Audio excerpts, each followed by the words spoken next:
What does mathematics really need right now? More access, better communication, and a deeper understanding that math has always been about people. In this episode, we talk with former MAA President Hortensia Soto about leadership in the mathematics community, the politics of access, embodied learning, and why teaching math is about much more than getting the right answer. This is a conversation about connection, curiosity, and the human side of mathematics. But before we begin, the views shared in this conversation are Hortensia's own and do not necessarily reflect the views of her employer or any institution she works with or is affiliated with. So to start, I'm Autumn Fineff, joined by my co-host, Noah John Siracusa, and this is Breaking Math.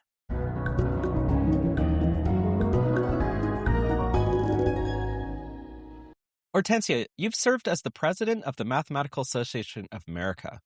What was the vantage point from that position of the mathematical community?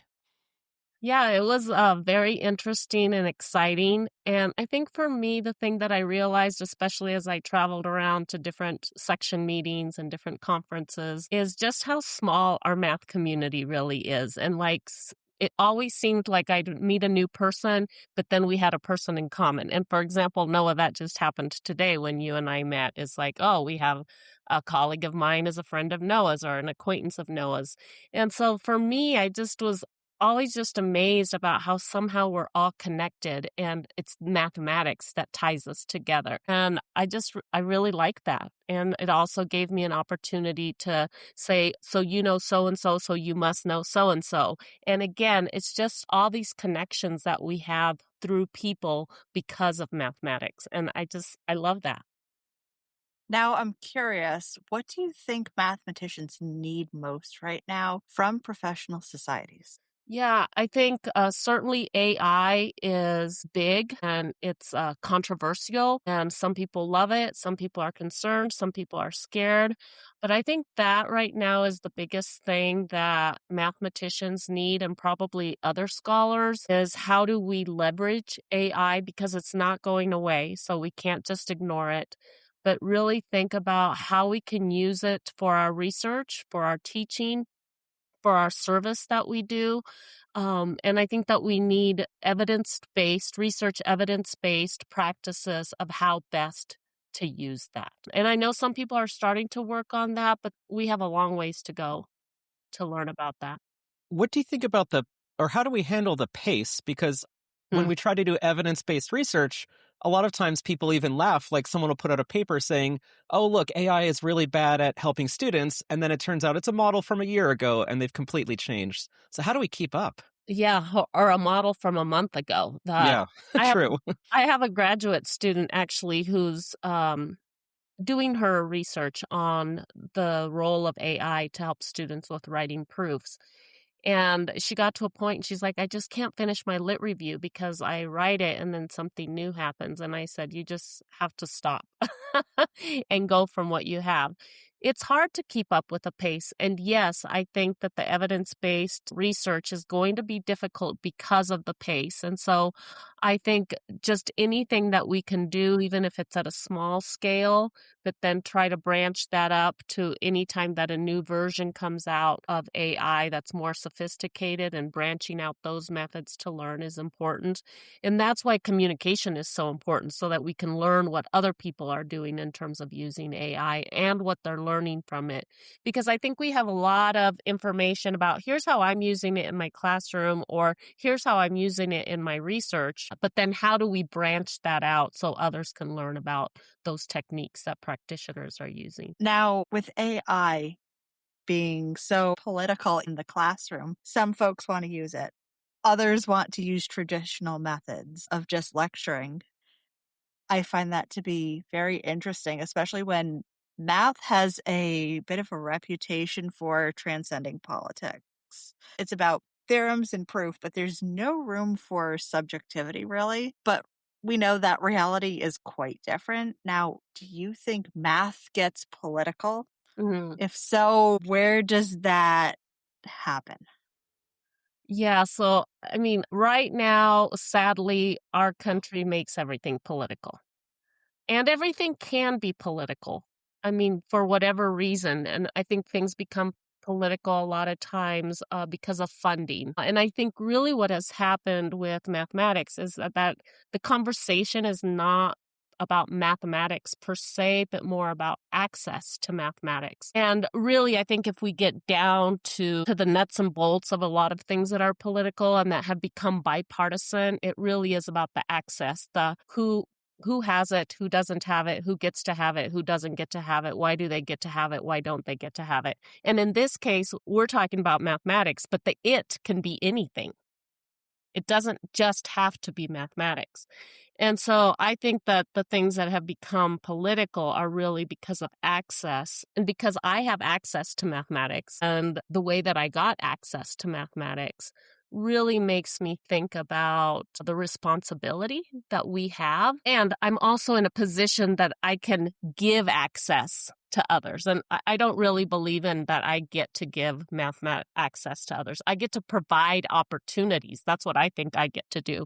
I don't actually give access to mathematics to anyone. But I do believe that we all have a responsibility. Because I have access, that I have a responsibility to give others opportunities to have access to mathematics. And that once we have access to mathematics, we have a responsibility then to also engage of that.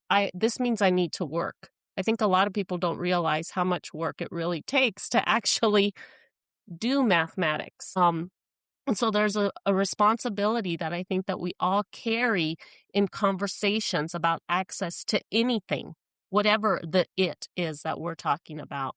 And in mathematics, I feel like I have a responsibility to create opportunities for students to learn mathematics, and that means engage with it. That means struggle with it. And anyone who's in my classroom, if they want access to it, it means that they have to work hard. And I think people don't realize that this access to anything is a two-way street. It's like, yeah, we get in the door, but once we get in the door, people aren't just like handing things to us. They aren't pouring knowledge into our brain. There's something that we need to do on that end once we get into the door.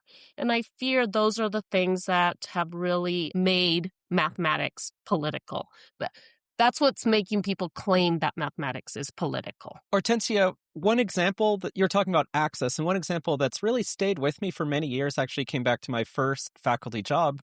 We had a meeting where someone was saying, we have to design our math major so that a student can come in without having had AP Calculus and graduate in 4 years. And it's amazing because this was not a given. Like a lot of departments, it's kind of assumed like, oh, if you're a math major, you're going to have lots of calculus and you're going to skip ahead to linear algebra and this and that, because we envision the sort of very advanced student coming from high school, going on to grad school.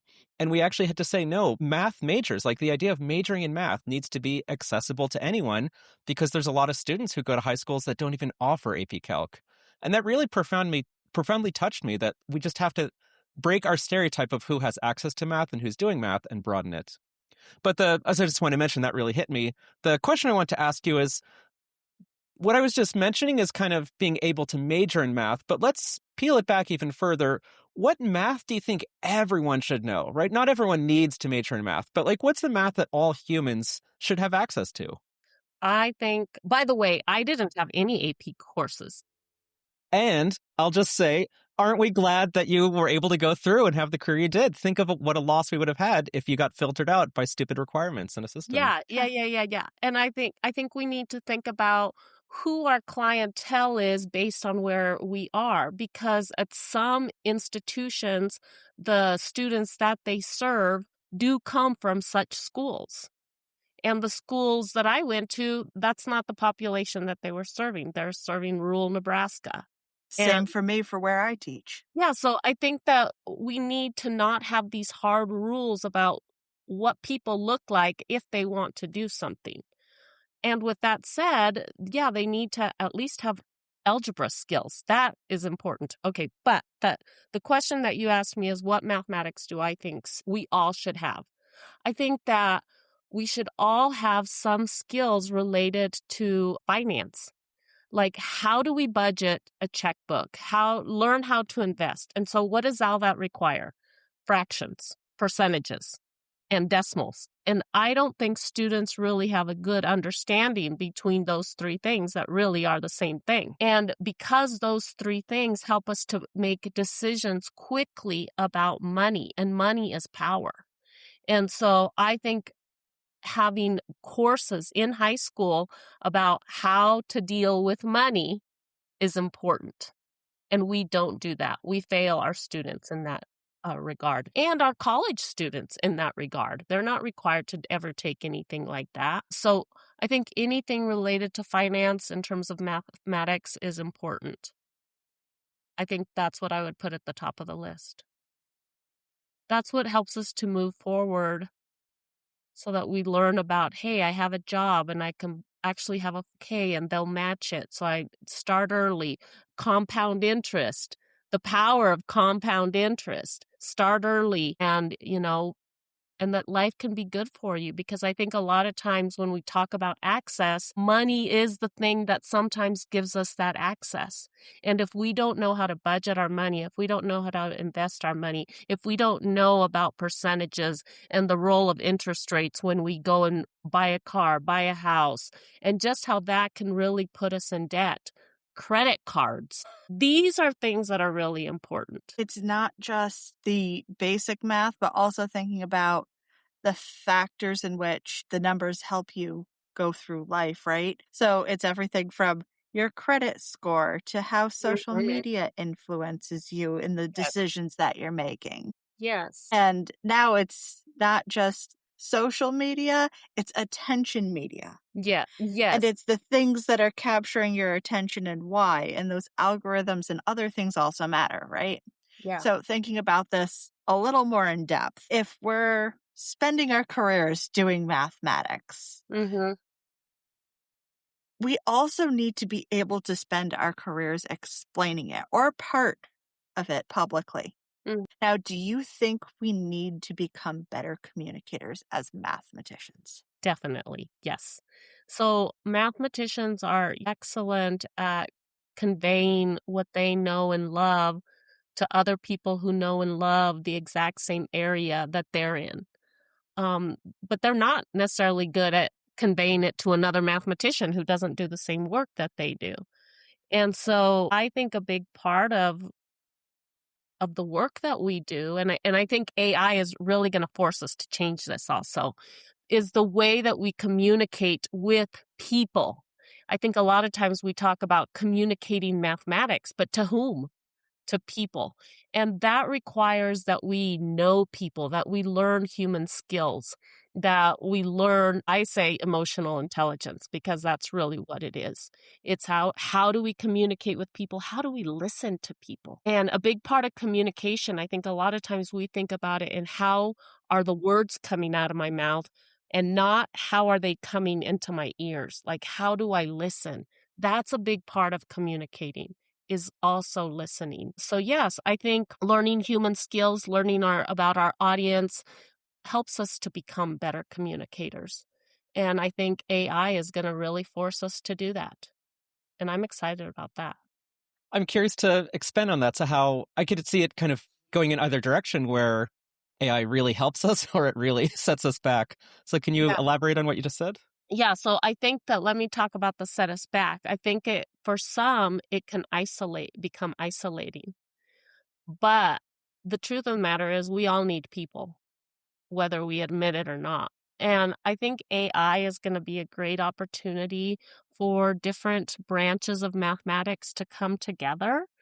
And so because of that coming together, and that we can all contribute to an idea, a concept in different ways, I think that it's an opportunity to learn from one another, to collaborate on projects from different fields with people from different fields. And that's going to require that we say, hey, the way that I'm thinking about it is this way. These are the things that are important to me. And what you're saying is actually the same thing I'm saying, and this is how we're saying it. I'm just really hopeful about that.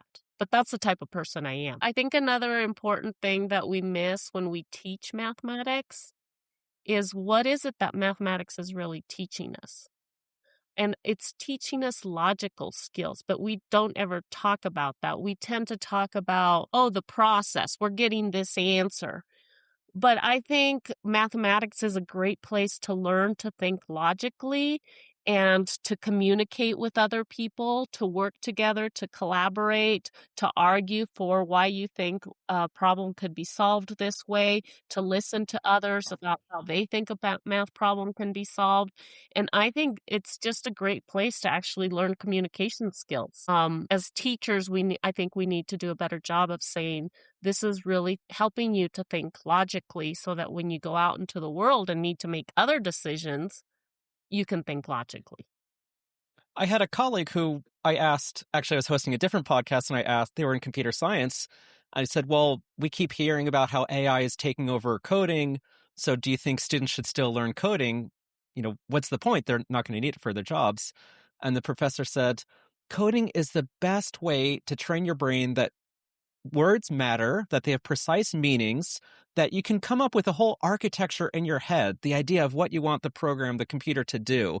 You can plan out almost like a floor plan, the architecture, and then you can decide what goes where and you can put the precise words. They said, I don't care if no one ever codes on their job. It is the most useful skill to learn just to train your brain. And Yeah, what you're describing in math sounds so similar. it is. We're training our brain. And I Yeah, think that's important is we're not just aiming for the destination. How many professional coders are there? How many professional calculus doers are there? And yeah. yet these are such fundamental parts of building our mental capacity. And just learning to ask the right questions. That's what's kind of cool about AI. You can ask it something that you think you're asking it, and it gives you a stupid answer because it really just responded to the question that you asked it. And I think it's going to help us to ask better questions, more meaningful questions. What do you think about? I've heard there's been some evidence that students are asking fewer questions in class because they're asking more questions to their chatbot.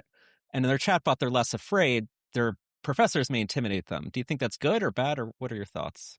I guess I don't know much about the research on that, mostly because that's not my experience. Okay, good. I'm glad to hear that. I mean, that's not my experience at all, like, for me personally or in conversations that I have with others. So you've done a lot of leadership in the mathematics community, and you've been involved with the MAA at many levels throughout your career. So you started from Project Next early on, and then it moved to sectional leadership for the Rocky Mountain region, and then the secretary or the associate secretary, Mhm. and then eventually president of the organization. That's a pretty remarkable journey, especially starting from bottom up. What first drew you to the MAA community, especially through Project Next, and how did that experience really shape your career? Yeah, the MAA has been, I mean, I love the MAA. It really has made me, and I will give it all that credit, and I will give myself credit for the work that I've done. But when I got my first master's, I was going to look for a job before thinking about going on to get a PhD, and my advisor said, "Well, you need to join the MAA. That's where you're going to find your job because they'll have ads in there for people with a master's."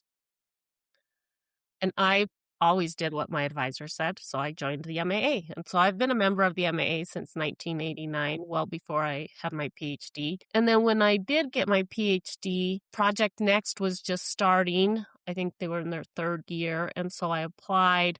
I really didn't think I would get in. I mean, I thought, oh, this is something for like elite people from elite schools. And I got in. It really just opened a lot of doors for me, but it opened doors not because of Project Next, but because of the leaders of Project Next, the people who are leading Project Next. And so I always like to give a shout out to Jim Leitzel, who's passed away, and Christine Stevens, who spearheaded Project Next and were the founders of it.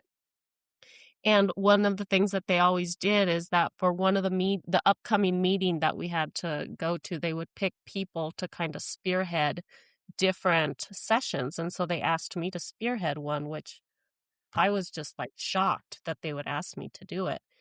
But I mean, they saw something in me. And to this day, I have no idea what it was. But that just kind of spiraled, and I loved it. I loved the engagement with people because I love people. Maybe that's the thing that they saw, that I'm a people person. But it just became one thing after the other, and it has really just been a great, great, wonderful, beautiful, magical journey for me. The people I have met has been the best part.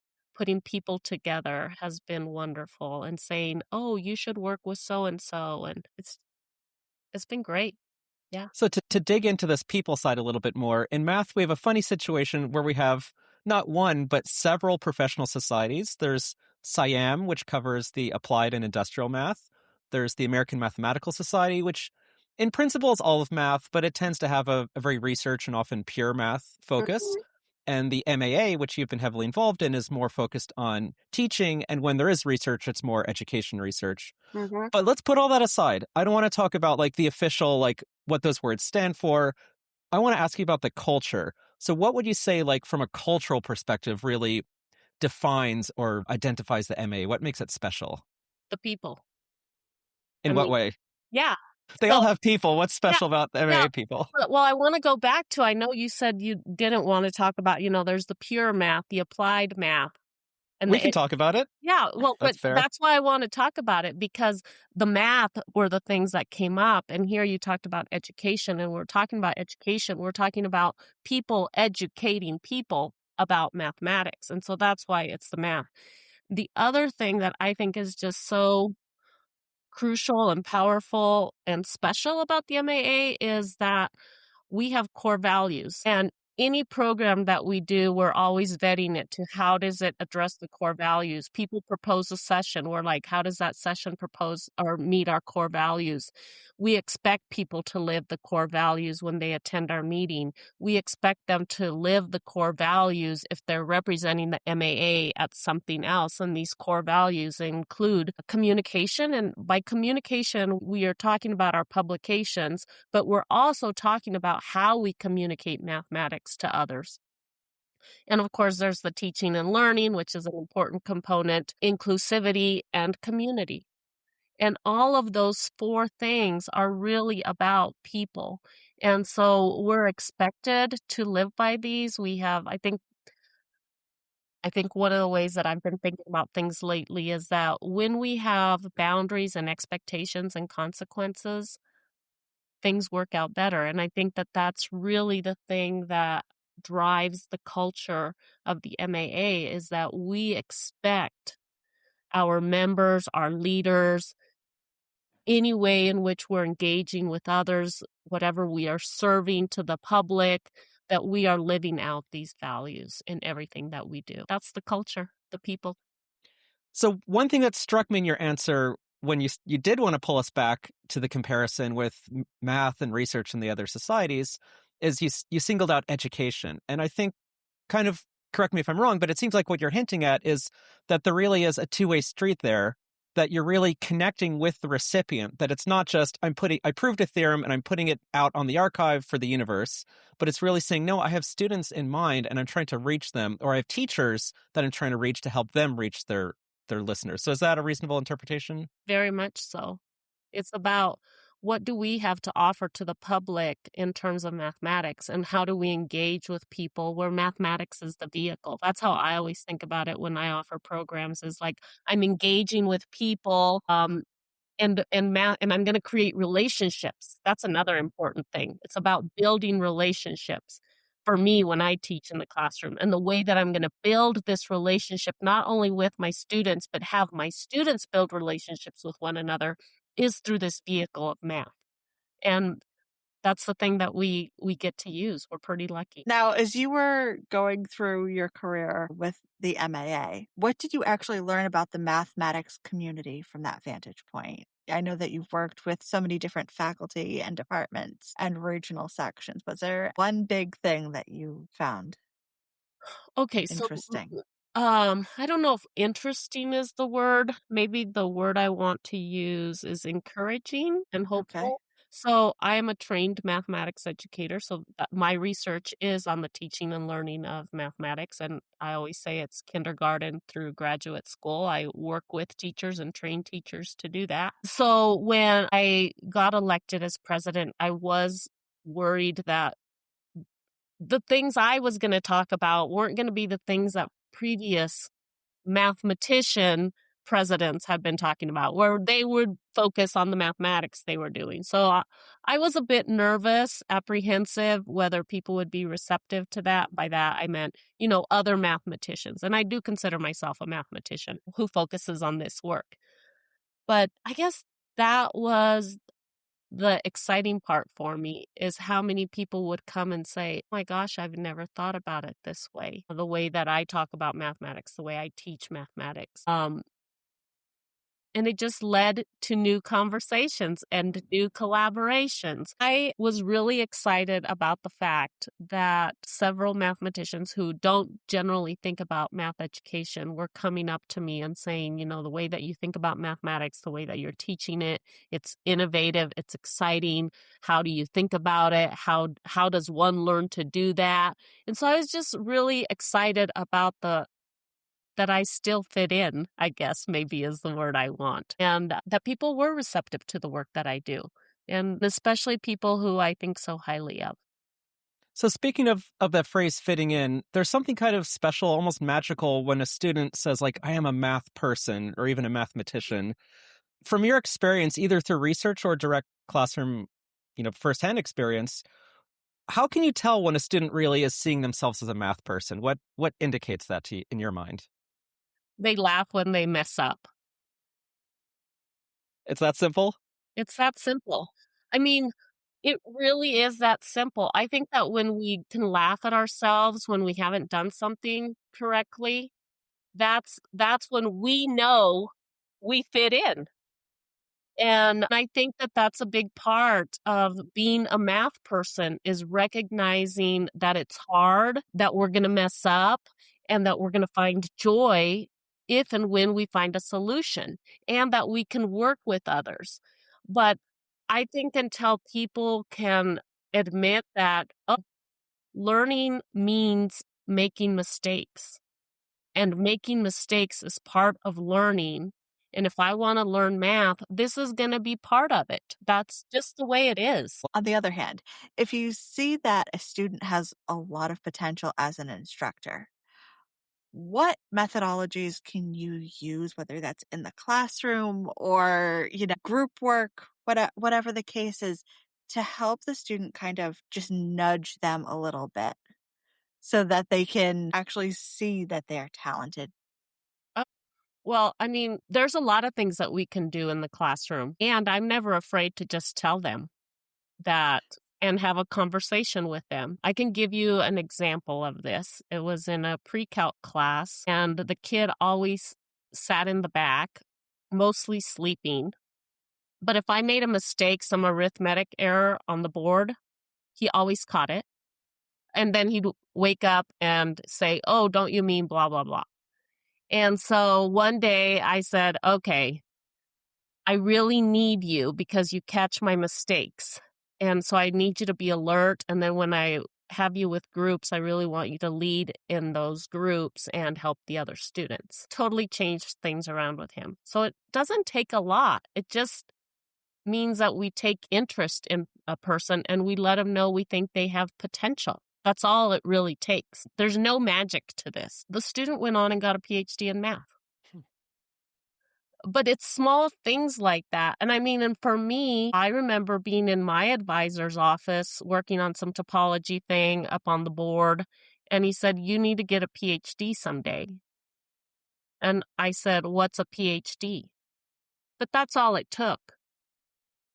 It doesn't take a lot of effort to take interest in a person. Takes very little effort. It takes less work than try to do some magic in the classroom that maybe is not really the sort of thing you want to do. And with that said, there's, of course, lots of things that we can do in the classroom, and I thrive on that for sure. I want my students excited. I want them frustrated. I want them arguing with one another. I want them excited when they're convinced that, yeah, they're wrong, and excited about somebody else's presentation. I get excited when they get excited about, "Oh, that's exactly what I was thinking, but I was thinking about it this way," or, "Oh, the way you're thinking about it and the way I'm thinking about it are exactly the same." There's so many ways to do that, but we need to give our students time to interact with one another, and we need to let go of the power that we think we hold if we're up at the board lecturing. So, I mean, I love teaching. It's exciting. I mean, I walk out of class on a huge high almost every class period. It's just fun. And if we're not having fun, they're not having fun. So earlier we were talking about research versus teaching. And of course, you do a lot of research. It's just oriented around teaching. So I was very excited to see that you're the PI of an NSF grant. And I want to mention one reason I was excited to see that. I try to follow a lot of AI developments. And one of the big discussions is that large language models and chatbots, all the things we have today, they learn everything in this very indirect way of absorbing text and videos. They're not experiencing the world. Mhm, And there's a lot of discussion that we need to figure out how to get AI to do more embodied learning, where they're like physically exploring environment, like, mhm, through a robot, for instance. mhm, So I saw your grant, and your grant is, or your proposal, sorry, your grant seems to be about embodied learning through let me mess it up. So I saw your grant about embodied learning in a totally different context, not about AI, but about humans. So mhm. can you tell us what you mean by that term and what's going Yeah, on there? so all of my I've done very little in terms of like with AI and embodied cognition because I think we still have a ways to go. Right now, AI is mostly about the interaction and the typing things in. Although some people are doing things like in virtual worlds, but that's not my work. That's not the type of work that I do. So my work is really about how we use our bodies to learn and how we as teachers can interpret what students are saying because of their body language. Because our body can convey information that we may not be yet able to articulate through words, but our body can convey it because it has experienced it in some way. And so in my work, I create what I call playground environments, math playgrounds, and I create environments for students to engage in some task and they think they're just playing, which is exactly what I want them to think. And then I have very specific and targeted questions that I create around the playground that I've created. And they tell me what the experiences are, they respond to these things. And then I convert all that to math language. And so that they now have an experience, a real life experience, a fun experience with other people, and it stays in their brain forever. It's amazing to hear you describe this because when you first started saying how we learn through our body, my first reaction is, what does that have to do with math? Our math is so divorced from our bodies. But then I thought, I've unfortunately, as many of us teachers have had the experience of teaching to a Zoom room with like 30 screens, all with their cameras off. And it is the worst thing in the world because you're not getting that body language that you're describing. Yes, exactly. And so for me, like when I train teachers, I train them to pay attention to students' body language, to integrate, to pay attention to their own body language. So a lot of times I tell my students, put your pencils down, eyes all on me, and ears open. I want you to hear and watch the what I'm doing with my body. Okay. And so that then they can put all of that together. And this has been very natural. Actually want to share this with you because people are always like, how did you learn about this? And I, of course, learned much later that there was a word, but I am Mexican. I was raised speaking Spanish. And anytime we were in trouble, my mom would say, usen sus cinco sentidos, which means use your five senses. There was nothing about use your head, which is what we tend to say in the English language. It's use your five senses. In Spanish, to think reasonably means that we're using our five senses. And in fact, when we talk about mentally disabled people, what we say is no está en sus cinco sentidos. We don't say they're mentally disabled. We're like, they're not in their five senses. And so for me, once I learned about, and so I've been doing this my whole life. I remember when I student taught, I always would tell students, you have a look. I know you have a question. And they're like, no, I don't have a question. I'm like, it looks like you have a question. No, I don't have a question. Okay. Well, actually, so, I mean, I have always been attuned to this, and I do think it's because of my upbringing and the culture in which I was supposed to be paying attention to the five senses. And then I learned much later that there's actually a whole philosophy about this and embodied cognition. And it really is about how our brain and our body are not separated from one another. It's the thinking does not happen up here. Thinking happens as we engage with something. As we engage with something, it's feeding information to our brain. And in fact, there's research that shows that if we see somebody else engage with something and we've had a similar experience, it fires the same neurons in our brain when we're watching someone do a task as if we were doing the task ourselves. And so the body is a very, very powerful thing, and we're now just beginning to take it into consideration in terms of mathematics. I think for a long time with linguistics, that's really where we borrow a lot of this research from, is from language. But I love it. This does bring an interesting point of departure with AI, where we have these relationships with these chatbots, and I know there's a lot of interest in using them Yeah. as tutors, but that's, as we were discussing, that's completely the opposite of embodied. There are no cues, there is no body language, none of that, because there's no person there, but even if there were, we're just not getting that. So do you think we need to be extra mindful if students are really depending on AI tutors rather than human tutors? Well, I think that I think here's what's happening. I think that with a chat box, and I don't have experience with chat boxes except for, when I have to deal with something with a flight or something like that. I think most of those chat boxes are teaching us about procedural aspects of a task, and not necessarily the deep thinking that's involved with it. And so for me, like, I have no problem if people are doing something with a chat box, but I think that anytime that we really know something intimately, we know it in different ways. And so, learning how to integrate using Chatbox is one way to think about how to integrate. But what does integration really mean? And how does that extend to the complex setting? What does integration mean there? Because it's certainly not the area under the curve that we tend to use when we're first teaching students about integration. And so for me, it's like, oh, okay, you know that. Let me leverage that and extend that for you. And so I always feel like that's my job as a teacher, is to first figure out where my students are. What do they know? What have they learned from Chatbox? And a lot of times I start like that. Like, what do you know about this concept? Tell me everything you know. Let's put it together. Let's put everybody's ideas together. And now let's formalize that. And so I think we all need people. And if we want to know something intimately, I don't think Chatbox is going to help us to learn things intimately. Concepts, mathematical concepts. So out of curiosity, do you have any inspiring stories or quirky anecdotes that you wanted to share?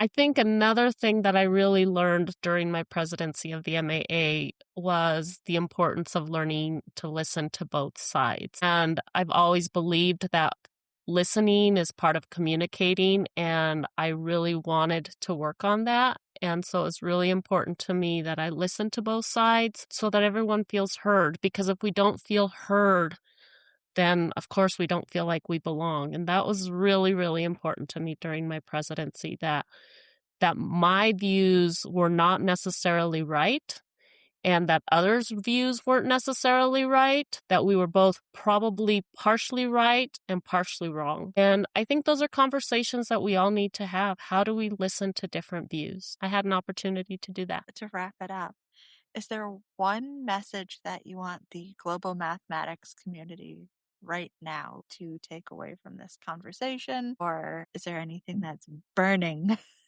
that you want to share with everybody? Well, I think, and I think we're getting there. I think we're really realizing that without people, we don't have math, and that really math is about people. How do we leverage math in a way that can really help to bring people together? Whether it's to do research, whether it's in the classroom, whether it's to how do we make it accessible, enjoyable, help others to see the beauty of it? And actually, I liked the quirkiness of it, just the silliness of it, the fun part of it. Like, I remember a student, he made these connections in a linear algebra class, and he threw his pencil across the street, or across, not the street, but across the room, and he's like, this is witchcraft. But I mean, just like, Things like that where we can just experience the fun, the joy, the mystery about mathematics, and just how magical and fun it really is. And I want us to portray it that way to others. Our conversation was a powerful reminder that mathematics is not just about symbols, proofs, or procedures, but about people, possibility, and the ways we learn together. If you enjoyed this episode, be sure to follow Breaking Math and share it with someone who loves math or education. And as always, just a reminder for folks to stay curious and stay informed of the world around you. Until next time.